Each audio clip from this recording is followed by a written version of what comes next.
शुक्रवार व्रत कथा।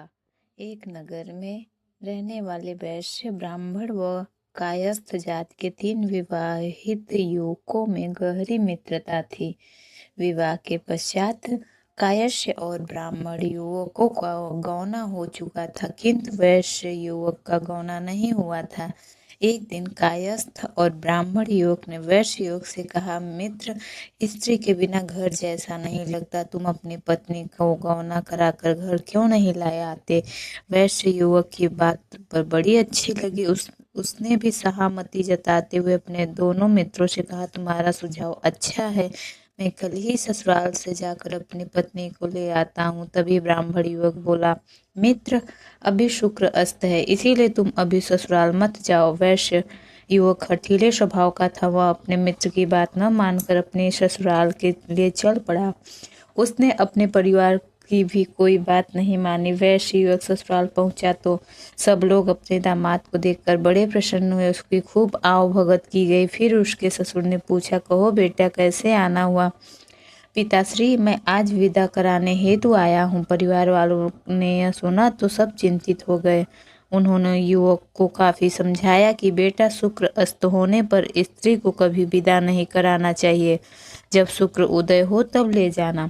परंतु वैश्य युवक तो महाहठी था। उसने किसी की बात नहीं सुनी। अंत में हार कर माता पिता ने भारी मन से अपनी पुत्री को विदा कर दिया।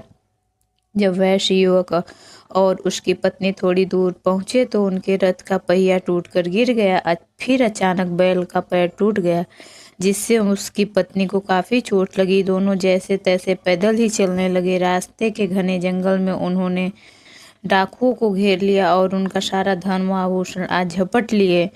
अनेक कष्टों को झेलते हुए वे दोनों किसी तरह अपने घर पहुंचे। जैसे ही वह वैश्य युवक घर में घुसा तो एक जहरीले नाग ने उसे डस लिया और वह बेहोश होकर वहीं पर गिर गई।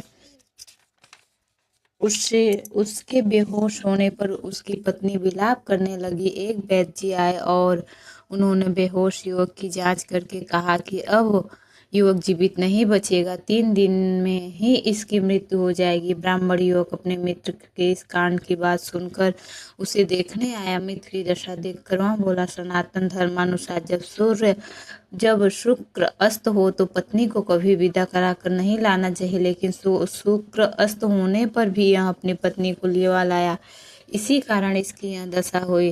तत्पश्चात उसने वैश्य युवक की पत्नी से कहा कि अगर तुम अपने पति को लेकर अपने घर वापस चली जाओ और शुक्र उदय होने पे जाओ तो यहाँ यह आया हुआ संकट टल सकता है। इतना सुन वैश्य युवक के पिता ने अपने पुत्र और उसकी पत्नी को वापस ससुराल पहुंचा दिया। वैश्य युवक ने ससुराल पहुंचते अपनी आंखें खोल दी। फिर उपचार के बाद वह स्वस्थ हो गया। सास ससुर ने जब अपने दामाद को स्वस्थ देखा तो अति प्रसन्न हुए और शुक्र उदय होने पर उन्होंने अपनी पुत्री व दामाद को प्रसन्नता पूर्वक विदा किया। दोनों पति पत्नी प्रसन्न मन से अपने घर लौट आए और जीवन हंसी खुशी से व्यतीत करने लगे।